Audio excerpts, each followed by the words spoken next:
Hello and welcome to The World Today. I'm Amarachi Ubani. Here are the headlines. British Prime Minister Rishi Sunak under pressure to suspend arms sales to Israel. Cleanup operation underway in Taiwan after deadly 7.4 magnitude earthquake. Plus, 62-year-old genetically modified pig kidney transplant patients discharged from hospital. The World Today starts now. Emergency services are continuing to clean up operation in Taiwan just a day after the 7.4 magnitude earthquake struck the country. According to Taiwan's National Fire Agency, more than 700 people are stranded in the northern Hualien County and 10,000 households have been without water. The death toll, which was 9 yesterday, has gone up to 10. There have been over 1,000 injuries so far. With over 100 buildings damaged in the disaster, Taiwanese President-elect Lai Ching-te said the top priority for rescuers is to save those trapped underneath the rubble. Aftershocks continue to rattle the country, with Taiwanese officials warning aftershocks as high as magnitude 7 could continue until the end of the week.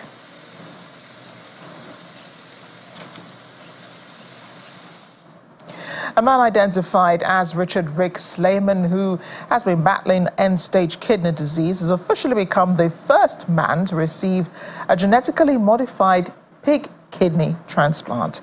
This 62-year-old from Weymouth, Massachusetts, in the United States, has been discharged from hospital 2 weeks after the groundbreaking surgery. While organ transplants from genetically modified pigs have failed in the past, scientists have hailed the success of this procedure as a historic milestone in the field of transplantation. The Massachusetts General Hospital says Mr. Slayman's kidney is now functioning well and he's no longer on dialysis.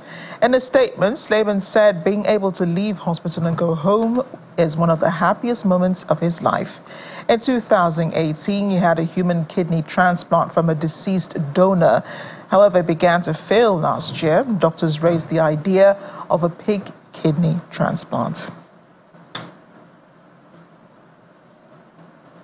Interesting, isn't it? Joining me now is nephrologist at the Lagos State University Teaching Hospital, Dr. Theo Umezudike. Dr. Umezudike, thank you so much for joining us on the program. This is groundbreaking success, as the doctors have put it, for the field of medicine. But it's only been just 2 weeks since the surgery. Does this mean humans can receive organ donations now from animals? So thank you for having me.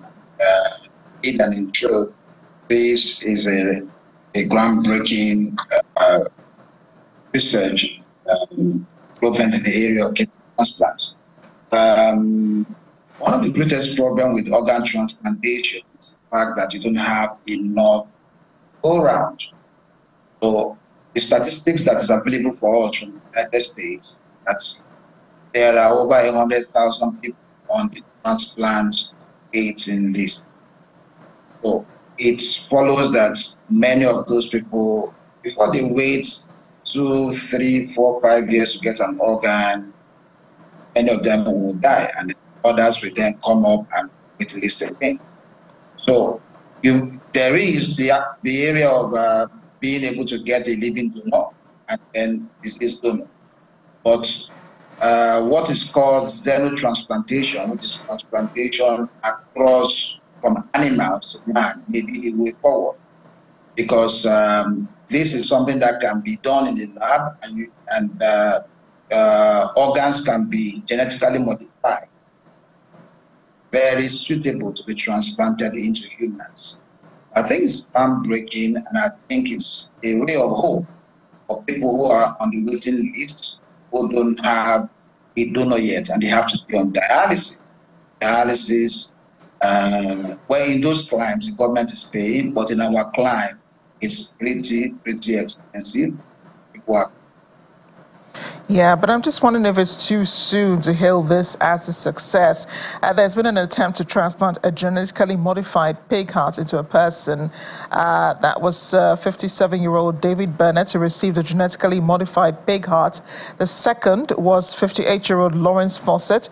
He passed away 6 weeks after receiving a genetically modified pig heart. Should we be wary of declaring this a success so soon? I mean, it's just been 2 weeks, as I said earlier. Should we wait, a few more weeks before we declare this a success? The beauty of kidney transplant and transplant medicine is that for kidneys, while the people are waiting to have a transplant beyond that, dialysis offers a kind of a bridge between someone's kidneys failing, the person getting a transplant. Even if anything, like the man in question, he had a successful transplant from a deceased donor 2 years ago. The graft lasted about 5 years, and then the graft failed. Any reasons? Now, he also went back on dialysis, so he was on dialysis from last year in May until this was done.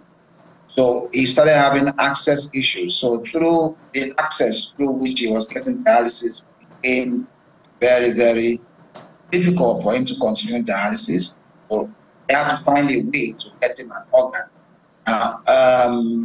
This is an experiment that's been going on for over 30 years. But it's just been translated into from bench to the bedside now. So it's taken years for this to be done. It's taken years for the company to come up with ability to be able to modify the gene of a pig, very similar to that of humans. And the reason for this is that the genetic makeup of pigs is that of humans. For those people who know about insulin, insulin is a drug that was developed to help people that have diabetes. So until maybe in the recent 10, 15, 20 years, most of the insulin available came from insulin of pigs. And it was very compatible with human body. But one of the problems that had to be crossed was the fact that they had to make sure that beyond modifying the genetic makeup of the pig, they also had to make sure that there is no likelihood of transmitting an infection. Because if you remember, COVID-19 was said to have originated from some animals, maybe bats or some other animals that were not identified. So the risk of transplanting an animal organ into humans puts that human being at risk of being infected with an infection, whether a virus or bacteria is usually found in those animals. That was another hurdle that had to be crossed to make sure that any disease that could pass on from the pig to the recipient is removed. Those things were done and were done very well. Of course, the man has to be on immunosuppressive medications. Every other person who's received either a living kidney transplant or a disease, so he has to be on immunosuppression for a lifetime. Make sure that his body does not reject the organ. Yeah, but I'm just wondering, Doctor, why pigs? Why not cows? Or probably, the closest to human, genetic makeup, apes, for example, chimpanzees and so on. Why pigs? Well, they are more readily available. And then their genetic makeup is similar to that of human. And these are things that are done in the lab. They're able to do that easily with pigs rather than any other animal.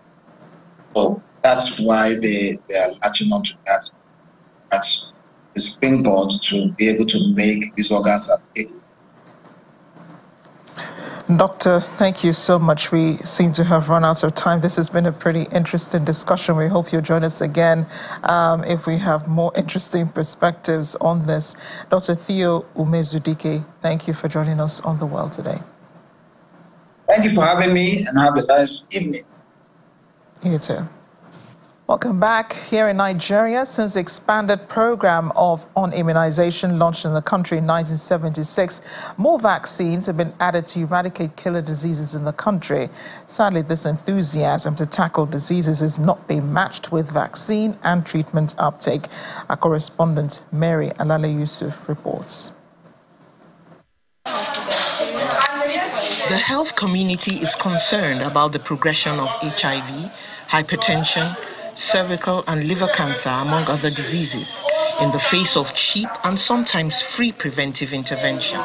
Research is also one of the principal investigators. That's why NIMA has convened this conference with young people between the ages of 19 and 24 to come up with solutions. Participants were selected from over 1,000 entries to come up with the 40 teams represented here. So how can we make this better? The conveners give further clarification about their collaboration with young people at a press conference. Getting them to buy in, getting them to bring the solutions for us, we make the results acceptable to them, and therefore the impact that it will have on the targeted disease will be strong. You know, we are here asking our youth, asking our community-based organizations, asking just everybody that has, a handle on health, that has experienced health, that wants to learn, to bring those solutions, and together we will co-create what we know would work best for us. It's not the first time NIMA will seek ideas from the younger generation. It did so when the country needed to find a solution for people who wouldn't report for HIV tests. They told us this is best strategy if you want young people who ordinarily will not come to hospital to do HIV self-testing, HIV test. But if you have the one they can do in the comfort of their home, they were able to do that. And with that, we're able to ramp up the HIV testing. And that has translated to policy. Participants are excited to be a part of national health solutions. It is a great opportunity to listen to other like-minded people who are really looking at ways to innovate the healthcare facility, to improve the healthcare facility. In Ibadan and having our projects done in Ibadan, it would ensure that it will not affect our schooling and we're able to actualize, do something important for our health sphere in Nigeria. In the next few days, 40 groups of volunteers will be whittled down to 5. The final selection will be back for boot camp in June, when they are to be schooled in the ethics of research as well as pitching strategies. Mary Alale Yusuf, Channels Television News. Now, former Speaker of the South African Parliament, Nosiviwe Mapisa Nkakula, has resigned and relinquished her seat in the legislature over allegations of corruption. She has been charged with 12 counts of corruption and 1 count of money laundering. She made her first court appearance this morning after handing herself over to officers at the Littleton police station in Centurion, Pretoria. Our correspondent Innocent Samosa has more. Nosiviwe Mapisa Nkakula says her immediate resignation as National Assembly Speaker and Member of Parliament is not an admission of guilt. Mapisa Nkakula has been under mounting pressure from opposition parties to resign or face a motion of no confidence. This is the culmination of the report I tabled in 2021 in Parliament to the Joint Standing Committee on Defence, wherein I briefed the committee or wrote to the committee to tell them that the then Minister of Defence, Minister Mapisa Nkakula, is alleged to have extorted one of the service providers of the Defence Force. We therefore look forward to her appearing in court. Of course, we welcome the resignation of Ms. Mapisa Nkakula. We have, as you said, long called for her resignation because we were always of the view that somebody who holds such a high office, such as the Speaker of the National Assembly, should not be facing allegations of this serious nature. And so we had hoped that she would have resigned a lot earlier in order to really, retain the, or at least, try to uphold the reputation of the institution of Parliament, because as lawmakers we are entrusted with holding the executive to account. But when one of our own is accused of such money laundering and corruption, then we should be able to be beyond reproach. The 67-year-old made her first appearance at the Pretoria Magistrate Court on Thursday morning. But where does her resignation put the ANC? Basically, it adds to the problem that the ANC has had of appointing persons of dubious morality, people who have no proper ethics, people of questionable backgrounds to high office. The office of the presidency was tainted by Jacob Zuma in terms of criminal activities. Now the office of the speaker is tainted, and the only office remaining now is that of the Chief Justice. Mapisa Nqakula says she remains a dedicated member of the African National Congress. Meanwhile, the ANC spokesperson Mahlengi Bengu Motsiri says the party values Mapisa Nqakula's commitment to maintaining the image of the party. From Johannesburg, South Africa, Innocent Samosa, Channels Television. Finally on the program, this Ramadan has been something of a wonder in Pakistan. Muslims flocked to the majestic Kuchi Jama Masjid, a ship-shaped mosque in the capital Karachi. A mosque was originally constructed 130 years ago during the British era by Muslim laborers. The Kuchi Jama Masjid has weathered numerous demolitions brought about by road expansions and development projects in the area. Faced with the threat of continuous destruction, members of the local community, along with architects in 2005, proposed a transformative solution, reshaping the mosque into a landmark resembling a boat, thereby safeguarding its historical significance while embracing innovation. The mosque is painted blue, red and green and is anchored in the middle of a busy lane.